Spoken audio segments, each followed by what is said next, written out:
I you today doggy death kill। आज मैं तुझे कुत्ते की मौत मारूंगा। Welcome back once again. In this video, we will learn idioms and phrases. इस वीडियो में हम सीखेंगे idiom और phrase के बारे में। सबसे पहले तो इन दोनों में डिफरेंस क्या है, इनके हिंदी मीनिंग से हम समझ लेते हैं। फ्रेज का अर्थ होता है वाक्यांश, यानी a part of a sentence. Sentence का एक अंश, वाक्य का एक अंश, इसे हम फ्रेज बोलते हैं, वाक्यांश बोलते हैं। A phrase does not contain any subject और वर्ब। किसी भी फ्रेज का सब्जेक्ट और वर्ब नहीं होता। ये एक सेंटेंस का एक पार्ट होता है। अगर हम उसको सेंटेंस से अलग भी कर दें तो फिर उसका कोई मीनिंग नहीं बनेगा। यानी कि a group of words which makes an incomplete sense is called a phrase. दूसरी तरफ है इडियम, जिसका अर्थ होता है मुहावरा।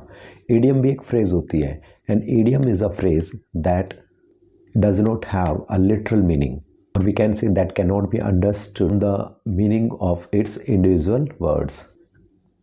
यानी कि एक इडियम को आप शब्दशः जाके नहीं समझ सकते हैं, यानी कि वर्ड फॉर वर्ड हम ऐसे नहीं जाएंगे। इसका जो मीनिंग होता है वो एक इम्प्लाइड मीनिंग होता है, जबकि फ्रेज का जो मीनिंग होता है वो आप लिटरल मीनिंग ले सकते हैं। लिटरल यानी कि जो वर्ड आपके सामने लिखा है उसकी जो हिंदी होती है एज इट इज़ उसको हिंदी में ट्रांसलेट कर देना। लेकिन ईडीएम के साथ ऐसा नहीं है। ईडीएम के साथ हमेशा जब हम उसको ट्रांसलेट करते हैं तो उसका एक इम्प्लाइड मीनिंग होता है, जो कि आपको प्रैक्टिस के साथ आएगा।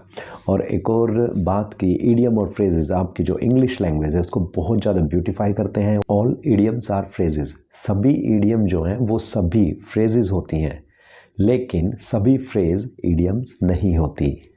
ए phrase can have both literal and implied meanings. एक फ्रेज का ज़्यादातर तो हम वर्ड फॉर वर्ड जाके उसको यूं का यूं हिंदी में ट्रांसलेट करके उसका ट्रांसलेशन हम कर सकते हैं, लेकिन इडियम के साथ ऐसा नहीं है। I saw cats and dogs in the street. मैंने कैट्स एंड डॉग्स को देखा स्ट्रीट में। यहाँ पे क्या हुआ, लिटरल मीनिंग आ रहा है। अब मैं दोबारा से यही बोलता हूँ, it's raining cats and dogs. मूसलाधार बारिश हो रही है। यहाँ पे देखिए, यहाँ पे जो इम्प्लाइड मीनिंग आया, यानी कि यहाँ पर कैट्स एंड डॉग्स क्या बन गया, इडियम बन गया। मान लीजिए कोई एक बहुत गरीब आदमी है और उसके कहीं से लॉटरी लग जाती है और उस लॉटरी में उसको फेरारी कार मिल गई। अब उसकी जो हालत है घर में वो काफ़ी मुश्किल है। वो पैसे नहीं कमा पाता है कि इतना कि अपना, मतलब वो हैंड टू माउथ है, बड़ी हैंड टू माउथ, मतलब मुश्किल से गुजर बसर उसका होता है। तो उसका वो खर्चा अफोर्ड भी नहीं कर सकेगा और वो उसमें कहीं घूम भी नहीं सकेगा। वो उसके लिए यूज़लेस भी है। प्लस फेरारी जैसी कार का जो मेंटेनेंस है वो बहुत महंगा होगा। तो ऐसे में वो व्यक्ति क्या कह सकता है, this Ferrari car is a white elephant for me. यानी कि यहाँ पे वाइट एलिफेंट इडियम है और इसका अर्थ बना एक यूज़लेस और बहुत एक्सपेंसिव चीज़। और ईडियम का हमेशा एक इम्प्लाइड मीनिंग होता है, जैसे कि आपने देखा वाइट एलिफेंट के केस में और कैट्स एंड डॉग्स में। तो आइए शुरू करते हैं बिना किसी देरी के। First one is flying visit. Flying visit का मतलब है अ वेरी शॉर्ट विजिट। बहुत कम देर के लिए कोई आए तो हम ये कहेंगे, मान लो आपके घर पे मेहमान आए हैं, तो अगर वो आए और आकर मुश्किल से उन्होंने चाय ही पी और फटाफट से चले गए, तो आप क्या कहेंगे, आज हमारे जो गेस्ट आए उन्होंने हमारे घर पे एक फ्लाइंग विजिट दी। Second one is to take after. To take after का मीनिंग होता है to resemble an older member of the family. कोई एक ऐसा बच्चा घर में, छोटा कोई यंगर, जो कि हूबहू दिखता हो अपने किसी जो उसके एल्डर्स हैं उनमें से किसी भी, कोई अपने चाचा जी पे, कोई पिताजी पे, कोई दादाजी जैसा दिखता हो, तो उसको कहते हैं टेक आफ्टर। नेक्स्ट है स्नेक इन द ग्रास। अब ग्रास भी हरी होती है और स्नेक भी कई बार क्या होता है, हरे रंग का भी मिलता है। तो आप यहाँ पे कंसीडर कीजिए एक ग्रीन स्नेक को ही। अब ग्रीन कलर में ही स्नेक है और वो ग्रास में है तो ग्रास भी ग्रीन है, तो क्या आप अंदाज़ा लगा पाएंगे कि सामने स्नेक है? यानी कि वो आपके लिए एक तरह से, अगर आपका पैर उस पर पड़ जाता है तो आपको हर्ट कर सकता है, आपकी जान भी ले सकता है। तो वो एक तरह से आपके लिए क्या हुआ, हिडन एनिमी। नेक्स्ट है take fancy. Take fancy to impress someone, to please someone, किसी को खुश करना, आकर्षित करना, इसको बोलते हैं take fancy. Make a mountain of a molehill, यानी कि किसी बात को बहुत एग्जिगरेट करना। एग्जीगरेट अ माइनर टॉपिक और ए माइनर प्रॉब्लम, एक छोटी सी समस्या को, छोटी सी बात को बहुत बड़ा चढ़ा देना, तिल का ताड़ बना देना, अक्सर हिंदी में कहा जाता है। बीट अराउंड द बश, इसको बीट अराउंड द बश ये भी बोला जाता है, बीट अबाउट द बश ये भी बोला जाता है। इसका अर्थ है मुद्दे पर ना आना, यहाँ वहाँ की बात करना, ठीक है। यानी कि जैसे बीट अराउंड, बीट मतलब पीटना, झाड़ना, तो बीट अराउंड द बश का मतलब है, बश होता है झाड़ी। अब झाड़ी के चारों तरफ आप मारते रहो, मेन जो है आपका शत्रु है कोई, या कोई एनिमी है या कुछ भी है, या मान लीजिए आप अपनी बॉल ही ढूंढ रहे हो, तो चारों तरफ तो मार रहे हैं, झाड़ी में फंसे हुए हैं, मेन झाड़ी पे नहीं जा रहे हैं। तो इसी को कहते हैं बीट अराउंड द बश, दाएं बाएं की बातें करना, मुख्य मुद्दे पर ना आना, यानी कि नॉट टॉकिंग स्पेसिफिकली, मतलब मेन मुद्दे पर बात ना करना। Next is the jury is out, it means no decision has been made, the jury is out. Jury क्या होता है, जो एक पैनल बैठता है किसी भी चीज़ को जज करने के लिए। अब उसने अगर कोई डिसीजन नहीं लिया है तो हम यही कहेंगे द ज्यूरी इज़ आउट, यानी कि अभी तक जो है वो डिसीजन नहीं लिया गया है। ज्यूरी अपने डिसीजन लेने वाले जो एक दायरा है उससे बाहर ही है, यानी कि अभी तक डिसीजन नहीं लिया गया है। Next one is kith and kin. Kith and किन होते हैं रिलेटिव्स, आपके जो सगे संबंधी होते हैं, रिश्तेदार होते हैं, उनको किथ एंड किन बोलते हैं, याद रखेंगे। Part and parcel means important part, यानी कि महत्वपूर्ण हिस्सा, बहुत ही महत्वपूर्ण हिस्सा किसी भी चीज़ का, किसी भी विषय का, या किसी भी आपके प्रोजेक्ट का, तो उसको आप कहेंगे this is the part and parcel of this project, ये एक बिल्कुल महत्वपूर्ण हिस्सा है। Next is carry out. Carry out means complete something, किसी चीज को पूरा करना। स्पिल द बीन्स का मतलब होता है to reveal secret information. Spill the beans की जगह कई बार एक दूसरे टाइप से भी इडियम पूछी जाती है, और उसको वो भी आप देख लो, उसको बोलते हैं get out of the bag. इसका मतलब भी वही है, किसी खास इंफॉर्मेशन को रिवील कर देना, दर्शा देना, सबके सामने ला देना। Next is under the weather. Under the weather का अर्थ है बीमार होना। अंडर द वेदर आप इसी से समझेंगे, मान लीजिए कोई भी मौसम है, वेदर यानी कि गर्मी का है, तो समझ लो गर्मी की वजह से कोई परेशानी हो गई हो। अंडर द वेदर मतलब उस वेदर ने आपको एक तरह से आपको अपनी ग्रिप में ले लिया, यानी अगर गर्मी ज़्यादा है तो गर्मी से होने वाली जो समस्याएं हैं उनमें से आपको कोई है, और यदि बरसात का मौसम है तो बरसात के मौसम में होने वाली जो भी परेशानियां हैं वो आपको हो गई, या फिर सर्दी का मौसम है तो सर्दी के मौसम में जो परेशानियां हो सकती हैं वो आपको हो गई। इसे बोलते हैं under the weather, it means ill और sick. Next one is a close fisted man. Close fisted man, close मतलब बंद, फिस्टेड मतलब मुट्ठी, ऐसे मुट्ठी बंद, यानी कि एक ऐसा व्यक्ति जो ज़रूरत पड़ने पे भी अपने हाथ को, अपनी मुट्ठी को ना खोले, यानी कि कहीं पे खर्च ना करे, अपने पैसों को दबा के रखे, तो उसको बोलते हैं अ क्लोज फिस्टेड मैन। और किसी दोस्त के लिए भी आप कह सकते हैं he is my close fisted friend, यानी कि माइजर, कंजूस एकदम। Next is rise with the lark. अब लार्क क्या होता है, लार्क एक बर्ड होता है। अब यहाँ पे आपने पहले पुराने समय में क्या होता था, जो मुर्गे बांग देते थे सुबह सुबह 4-5 बजे, जो अर्ली राइजर थे उस टाइम पे भी वो बांग देने से पहले ही कई बार खड़े हो जाते थे और घूमने निकल जाते थे, अपने काम पे निकल जाते थे। लेकिन क्योंकि ये इंग्लिश है और वहाँ पे जो बर्ड है स्पेसिफाई जो इन्होंने किया, यूरोपियन लोगों ने, इन्होंने लार्क को किया, वो स्काई लार्क होता है। तो स्काई लार्क के साथ उठने वाले, यानी कि वो जितनी जल्दी उड़ जाता है उतनी जल्दी उठने वाले, तो इसका मीनिंग क्या होगा, an early riser. Horse sense, horse sense का मतलब होता है एक बेसिक कॉमन सेंस, यानी कि घोड़े वाली सेंस, यानी कि कई बार कहते हैं कि इतनी अकल तो यार गधों में भी घोड़ों में भी होते, तो उसी तरह से आप समझना, यानी एक बिल्कुल बेसिक कॉमन सेंस की बात की जा रही है। इसके अलावा हॉर्स से रिलेटेड और भी आते हैं, जैसे हॉर्स ट्रेडिंग। हॉर्स ट्रेडिंग क्या होता है, जो बहुत कॉम्प्लेक्स ट्रेडिंग होती है उसको हॉर्स ट्रेडिंग बोलते हैं।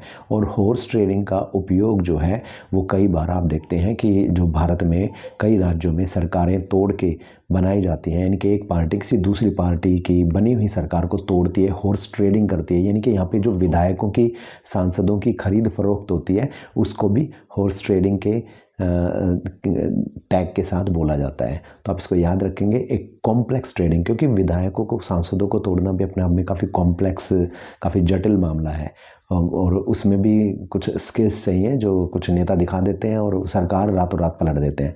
तो याद रखेंगे, एक तो हमने पढ़ा हॉर्स सेंस यानी कि एक बेसिक कॉमन सेंस, फिर हमने पढ़ा हॉर्स ट्रेडिंग, इट मीन्स एक कॉम्प्लेक्स ट्रेडिंग, एक खास तरह का व्यापार, बहुत जटिल जो व्यापार है उसको, जिसमें काफ़ी स्किल्स की ज़रूरत है, तो उसको हम हॉर्स ट्रेडिंग कह सकते हैं। हॉर्स के ही रिगार्डिंग एक और है, उसको बोलते हैं डार्क हॉर्स। डार्क हॉर्स मतलब एक ऐसा, आप दो तरीके से इसको ले सकते हैं कि भाई डार्क हॉर्स, एक हॉर्स ऐसा जो कि डार्कनेस से, अंधेरे में है, आपको दिखाई नहीं दे रहा, लेकिन जब एकदम से बात आएगी हु इज़ द विनर, वो एकदम से आ जाएगा। तो यानी कि एक ऐसा व्यक्ति जिससे एक्सपेक्टेशंस आपकी नहीं है कि किसी भी तरह के होने वाली प्रतियोगिता को, मुकाबले को, चुनाव को कोई वो जीतेगा, लेकिन वो जीत जाए, लोगों की आशाओं के विपरीत, किसी ने सोचा ना हो, तो वो आगे, अगर आपकी, मान लीजिए आपके क्लासरूम में कोई ऐसा बच्चा है जो टॉपर्स में नहीं है, लेकिन स्कूल में कोई टेस्ट हुआ, एग्ज़ाम हुआ, उसमें वो टॉप कर जाए, जिस बच्चे की उम्मीद ना हो। आप बातचीत कर रहे थे 6 से 7 बच्चों के बारे में कि इनमें से ही कोई टॉप करेगा, लेकिन कर जाए वो, तो हम उसको क्या कहेंगे ऐसे बच्चे को?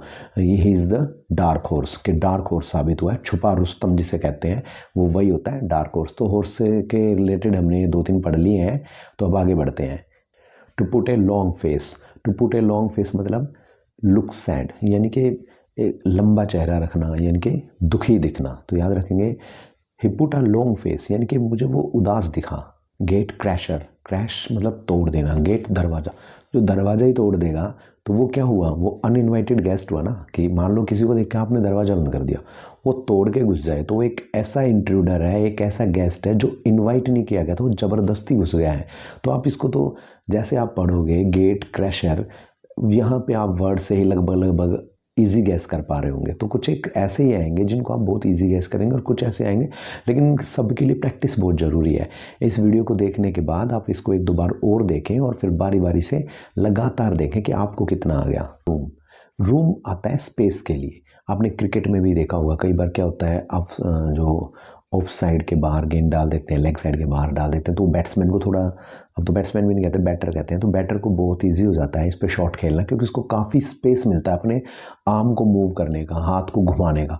तो इतना उसको, तब उस टाइम पे जो कमेंटेटर्स हैं वो भी बोलते हैं कि there was room outside the off stump, off stump के बाहर रूम था और उस पर मारा, पूरा हाथ घुमाया अपना। तो यानी कि रूम मतलब space, make room make space. आप किसी को कह भी सकते हैं कि आपके, जैसे आप कहीं जाके कहीं सोफे पे बैठना चाहते हैं, वहाँ पे पहले से ही 3 बंदे हैं, लेकिन आपको लगता है कि वहाँ पे थोड़ा कसर है, वहाँ कोई वहाँ बैठने की जगह बन सकती है, तो आप क्या कहेंगे, प्लीज़ मेक रूम, यानी कि थोड़ा स्पेस बनाइए।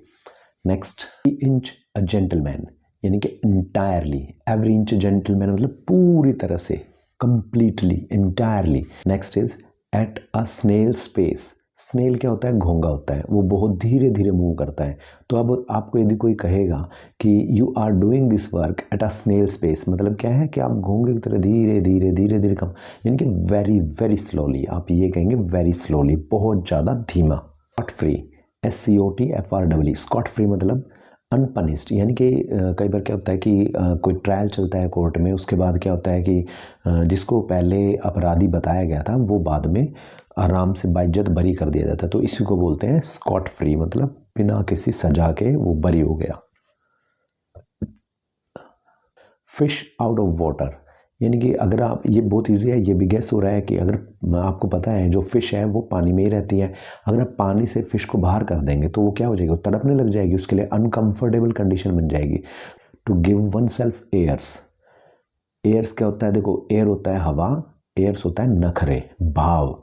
तो to give oneself airs, भाव देना खुद को, इसका मतलब क्या बन गया कि नखरे दिखाना, घमंड के तरीके से व्यवहार करना, मतलब एक घमंडी की तरह से व्यवहार करना। तो आप समझ जाएंगे इसको भी। Next, stones throw, at a stones throw. अब देखो, एट अ स्टोन, स्टोन होता है पत्थर, थ्रो यानी कि पत्थर को फेंकना, तो एट अ स्टोन्स थ्रो ये दूरी के लिए आता है। अगर मान लो आप अपने पास से एक पत्थर फेंको, कितना फेंक दोगे ज़्यादा, तो उतनी ही दूरी बस। तो अगर आपको कोई ये पूछे कि मान लो कि आपके जो आपका जो दोस्त है उसका घर कहाँ है, अगर वो नज़दीक है तो आप क्या बताएंगे, it's at a stones throw from my house, मेरे घर से इतना है कि एक पत्थर फेंक दो, इतनी दूरी बस। यानी कि दिखता है, नज़दीक है, बहुत ज़्यादा नज़दीकी को शो करने के लिए बोला जाता है at a stones throw. I hope आपके समझ में आ गया होगा। This is bone of contention. Bone of contention होता है अ मैटर ऑफ डिस्प्यूट, यानी कि एक समस्या की जड़, यानी कि ऐसा एक विषय है जिस पे विवाद होता हो लगातार। और बोन ऑफ कंटेंशन ये तो होता ही है, इसके अलावा दूसरे तरीके से पूछ लेता है, वहाँ पे ये एप्पल लेके आता है आपके लिए, यानी कि एप्पल ऑफ डिस्कॉर्ड। तो bone of contention, apple of discord, इन दोनों के लिए क्या आएगा, इनके लिए आप लिखेंगे अ मैटर ऑफ डिस्प्यूट, यानी कि एक ऐसा विषय जिस पे डिस्प्यूट होता है, विवाद होता है, लड़ाई होती है, झगड़े की जड़। To end in smoke, to end in smoke इसका मतलब है सब कुछ जो रिजल्ट आए वो रिजल्ट जीरो आए, यानी कि उसका रिजल्ट कुछ भी ना निकले। आपने बहुत ज़्यादा किसी चीज़ के लिए मेहनत करो, उसका कोई रिजल्ट ना मिले, तो आप कहोगे all my efforts ended in smoke, कि मेरे सारे प्रयास निष्फल हो गए, कोई रिजल्ट नहीं मिला उनका। तो to end in smoke, fail, resultless, कुछ भी नहीं। Next is cut a sorry figure. Cut a sorry figure मतलब आपको यदि कोई कहता है चौक दे के कि बोर्ड पे यहाँ पे ये फिगर आपको ड्रॉ करना है, और अगर आपको उसको एक इस तरीके से ड्रॉ करते हैं कि आपको खुद रियलाइज़ हो जाता है कि आपने जो ड्रॉ किया वो जैसा एक्सपेक्टेशंस थे वैसा नहीं किया, तो इसका क्या है, to make a low impression, यानी कि आपने इम्प्रेशन जो था आपका वो गड़बड़ हो गया। तो कट अ सॉरी फिगर, जब आप खुद ही आप एक फिगर बना रहे हो उसमें सॉरी फील हो गया, तो आपको इससे आप ध्यान रखना, इसका मतलब क्या बनेगा, एक लो इम्प्रेशन बनाना शुरू में ही, डाउन इम्प्रेशन होना बिल्कुल। A cuckoo in the nest, cuckoo होती है कोयल। आपको पता है पक्षियों में सबसे चालाक कोयल को ही माना जाता है। कोयल क्या करती है, जब अपने अंडे उसके होते हैं तो वो खुद कभी भी उनका पालन पोषण यानी कि अपब्रिंगिंग अपने बच्चों की कभी भी जो कुकू है वो नहीं करती। वो क्या करती है, क्योंकि वो भी ऐसी होती है और कौवा भी वैसे ही होता है, तो वो क्रो के नेस्ट में चुपचाप जाके रख देती है, और क्रो बेचारा उसको पालता रहता है, उसके बच्चों को बड़ा करता है अपने बच्चे समझ के। तो अगर हम इंग्लिश में इडियम ले रहे हैं जिसमें बोला गया है अ कुकू इन द नेस्ट, इसका मतलब है एक अनवेलकम्ड इंट्रूडर, यानी कि एक ऐसा शातिर जिसको आप नहीं चाहेंगे। कौवे को यदि पहले पता हो कि वो ऐसा करेगी तो वो भी तो नहीं चाहेगा ना, उसको बाद में थोड़ा रियलाइज़ होता होगा तब भी उसको ये लगता है ना भाई चीट हो गया। तो ऐसे ही आप यही इसको ध्यान रखेंगे, अनवेलकम्ड इंट्रूडर, एक ऐसा घुसपैठिया जिसको आप बिल्कुल भी स्वागत नहीं करना चाहोगे, a cuckoo in the nest. A house of cards होता है एन इनसिक्योर स्कीम, एक ऐसी योजना जो बिल्कुल भी सुरक्षित ना हो। हाउस ऑफ कार्ड्स आप इसे भी समझ सकते हैं कि ऐसा घर, अब देखो हम घर बनाते हैं, सीमेंट से बनाते हैं, ईंटों से बनाते हैं, यानी कि उसको कंक्रीट का पक्का तैयार करते हैं। यहाँ पे पहले ये कह रहा है अ हाउस ऑफ कार्ड्स, तो आपको पता है कि जब कार्ड्स ताश के पत्तों से आप घर बनाएंगे तो उसकी सिक्योरिटी की तो कोई गारंटी नहीं है। तो ऐसे ही इसका मीनिंग आप इजीली कैच कर लेंगे, इनसिक्योर स्कीम की एक असुरक्षित योजना या असुरक्षित वातावरण, उसको आप बोलेंगे house of cards. Next is to smell a rat. अगला है टू स्मेल अ रैट, एक चूहा सूंघना। मतलब मान लो आप इसको ऐसे समझो कि कहीं कोई चूहा मरा पड़ा है आपके ही आसपास, आपको नहीं पता लगा, लेकिन बाहर से आपके घर पे कोई आया, आपके शॉप पे कोई आया, तो आते ही वो कहेगा कि अजीब सी स्मेल आ रही है, यानी कि कुछ गड़बड़ है भाई कहीं ना कहीं। वो ये भी ना बता पाए कि भाई चूहा ही मरा है, लेकिन वो ये ज़रूर कह देगा कि भाई कुछ ना कुछ गड़बड़ है यहाँ पे, मतलब अजीब सा है कुछ। तो आप चेक करोगे आपको चूहा मिलेगा वहाँ पे। तो टू स्मेल अ रैट मतलब एक फाउल जो डीलिंग है उसको स्निफ कर लेना, उसको गेस कर लेना। तो जहाँ पे भी ऐसा कुछ आए टू स्मेल अ रैट, इसका मतलब उसने किसी गड़बड़ को पकड़ लिया। Next is hard of hearing, इसका मतलब होता है to be deaf. Hard of hearing का मतलब होता है हार्ड मतलब मुश्किल होना, हियरिंग सुनने में। तो सीधी सी बात है क्या होगा, वो बहरा होगा, उसे ऊंचा सुनता होगा, तो आप किसी के ऊंचा सुनने के लिए भी इसे इस्तेमाल कर सकते हैं, और इसके हल जो बहरापन होता है उसको बताने के लिए भी कर सकते हैं। जैसे he is hard of hearing, उसको बहुत ऊंचा सुनता है या वो लगभग बहरा है। Face the music, face the music होता है टू फेस द कॉन्सिक्वेंसेस, यानी कि जो परिणाम है उनको भुगतना। फिर यानी ये थोड़ा सा नेगेटिविटी की तरफ जाता है, जहाँ पे आपको कुछ आपसे अगर कमी रह गई किसी चीज़ की या किसी चीज़ की गलती होगी तो उसके जब जो परिणाम आएंगे जो थोड़े से ख़राब हो सकते हैं या ज़्यादा भी ख़राब हो सकते हैं तो उनको फिर आपको संभालना ही होगा क्योंकि गलती भी आपसे ही की। तो इसी में कहा जाता है फेस द म्यूज़िक कि आपने गलती की, now you have to face the music. Next is leaps and bounds. Leaps and bounds का मतलब है रैपिडली। रैपिडली का अर्थ होता है बहुत तेज़ी से। लीप्स एंड बाउंड्स, इसको हिंदी में कई बार आपने ये भी कहते सुना होगा लोगों को, भगवान करे आप दिन दोगुनी रात चौगुनी उन्नति करो, तो उसी को इंग्लिश में बोला जाता है leaps and bounds. To die a dog's death, कुत्ते की मौत मरना, यानी कि कुत्ते की मौत यानी कि एक लज्जाजनक मौत। और लगातार आप पढ़ रहे हैं तो थोड़ा सा आपको मैं सुना देता हूँ कि मैं तुझे कुत्ते की मौत मारूंगा। ये एक बहुत मशहूर डायलॉग रहा है इंडियन बॉलीवुड मूवीज़ में। तो पाकिस्तान के अंग्रेजी से कैसे कहते हैं, check it out. I you today doggy death kill, आज मैं तुझे कुत्ते की मौत मारूंगा। आपको हमारी ये वीडियो कैसे लगी ज़रूर बताना कमेंट सेक्शन में, और इसका दूसरा पार्ट लेके मैं बहुत जल्द हाजिर होऊंगा। तब तक के लिए इजाज़त दीजिए। जय हिंद, जय भारत।